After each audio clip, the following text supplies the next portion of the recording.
I'm 87 years old. Most mornings now, the house is so quiet, I can hear the clock breathing on the wall. And that quiet is what finally taught me what loneliness really is. I'm not telling this because I want sympathy. I'm telling it because there isn't much time left, and pretending feels heavier than telling the truth. At my age, days don't stack up anymore.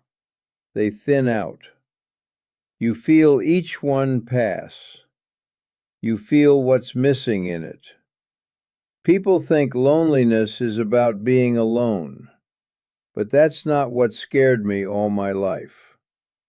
What scared me was being unnecessary, being forgettable, sitting in a room where no one needs anything from you. I didn't always live like this. There were decades when the house was loud. Shoes by the door. Voices talking over each other. A calendar full of things that mattered. Back then, loneliness felt like something that happened to other people. Old people. People who didn't plan well. I thought I planned very well. In my 20s, I worked constantly, not because I loved it, but because it felt responsible. Everyone around me praised that. "You're doing the right thing," they'd say. I believed them. I thought presence could wait.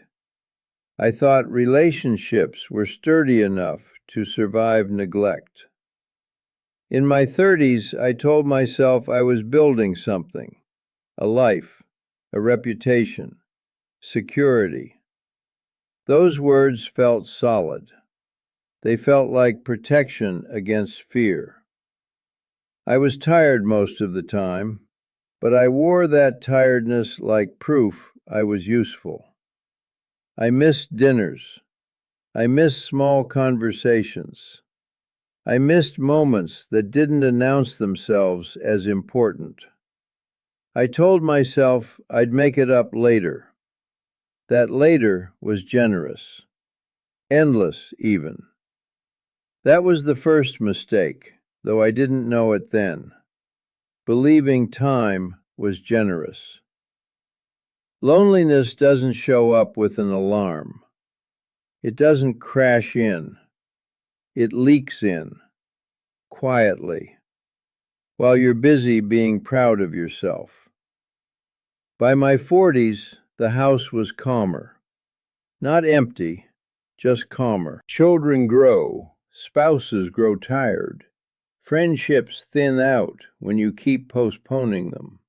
I noticed it, but I didn't stop it. I thought this was just how life went. Seasons change, people adjust. I adjusted by working more. I told myself I didn't mind eating alone sometimes. I told myself silence meant peace. I told myself I preferred it this way. Those were lies I repeated until they sounded like facts. The truth is, I was afraid of slowing down. Afraid that if I stopped moving, I'd notice what was missing. Afraid that without busyness, I'd have to sit with myself. Loneliness isn't just about not having people around. It's about not knowing what to do when you're finally alone with who you are. The years kept going. People aged. Some got sick. Some drifted away. I attended funerals and told myself I still had plenty of time. I watched others grieve and thought quietly, not yet. Then one day, not long after I turned 70, my phone stopped ringing as much. Not suddenly, gradually. Fewer reasons, fewer check-ins. People assumed I was fine. I assumed the same. This is the part no one warns you about. how loneliness accelerates once it starts, how each quiet day makes the next one easier to accept. I still went out. I still spoke to people, but conversations felt thinner, shorter. Everyone was busy. Everyone was elsewhere. And I didn't blame them. I had taught them I didn't need much. The turning point didn't come with drama. It came with a chair. I remember sitting in a waiting room while someone I loved was being examined. Plastic chair, bad lighting, a television murmuring to itself. Everyone else had someone with them, someone leaning in, someone whispering. I sat alone and realized that if I disappeared right then, it would take days for anyone to notice. That thought didn't hurt the way you'd expect. It settled, heavy, permanent. Not long after, that person died, quietly. No last speech, no final clarity, just absence. And suddenly all the conversations I thought I could have later were gone. Not delayed, gone. That's when the fear hit. Not the fear of death, the fear of living what was left alone. I had avoided loneliness my whole life by staying busy. But busyness doesn't work when the calendar empties, when the body slows, when nights stretch longer. I started noticing things. How the grocery store clerk was often the only person who spoke my name out loud that day. How I left the television on just to hear voices. How silence stopped feeling peaceful and started feeling accusatory. And yet something strange happened too. Once the fear peaked, it softened. I had nowhere left to run from it. Over time, without planning to, I learned things. Not lessons, just truths that arrived too late to fix everything, but not too late to understand. The first thing I realized was that loneliness isn't a punishment. I had treated it like a failure, something to be ashamed of. But loneliness is often the result of a life lived facing outward instead of inward. It doesn't mean you did nothing. Sometimes it means you did too much of the wrong things. The second thing was harder. Loneliness gets worse when you keep score, when you count who didn't call, who forgot, who moved on. That kind of counting poisons the hours. I didn't overcome loneliness by being remembered more. I did it by needing less remembrance. The third thing came quietly. I stopped waiting for invitations. Not because I became brave, but because waiting hurt more than asking. Some people didn't respond. Some did. The rejections stung, but the silence before had been worse. The fourth realization surprised me. Being alone isn't the same as being disconnected. I had spent years alone with my thoughts, but never actually listening to them.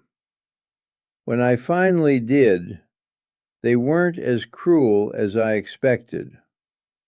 Sad, yes. Regretful, but also honest. The fifth thing was acceptance. Real acceptance, not the kind people talk about when they're still fighting reality. The kind that arrives when you understand there is no alternative timeline coming. No correction, no redo. This is the version that remains. And the sixth thing, the one that matters most to me now, is that loneliness eases when you stop trying to escape it and start treating it like a companion that tells you the truth.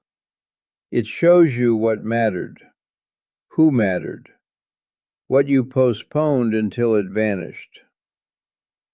None of these things fixed my past. They didn't bring anyone back. They didn't refill the rooms. But they changed how the quiet feels. The quiet stopped accusing me. It started sitting with me. If you're listening to this and you're younger, I won't tell you what to do. I don't know your life. I only know mine. I know that I assumed I'd always have time to repair things. I assumed people would wait. I assumed usefulness was the same as presence. It isn't. Loneliness isn't waiting at the end of life like a trap. It grows alongside you if you keep postponing connection. It grows while you tell yourself tomorrow is safer than today. I don't regret working hard.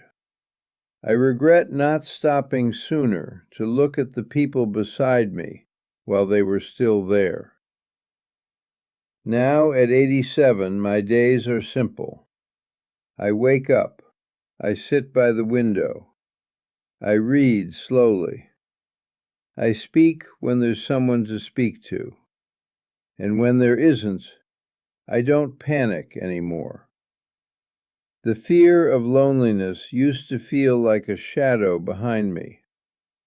Now it feels like a room I know well. Sparse, yes. Quiet, but honest. I don't have much time left. I feel that. Not in a dramatic way, just in how the mornings come slower, how the body resists plans, how memory drifts. I'm not trying to leave wisdom behind, just a record. This is what a long life taught me, once the noise faded. If this meant something to you, you can sit with it for a moment. You don't need to change anything today. Just notice who you'd miss if they were suddenly gone. Notice who you keep postponing. I'll be here, in this quiet, doing the same. That's all I have left to give.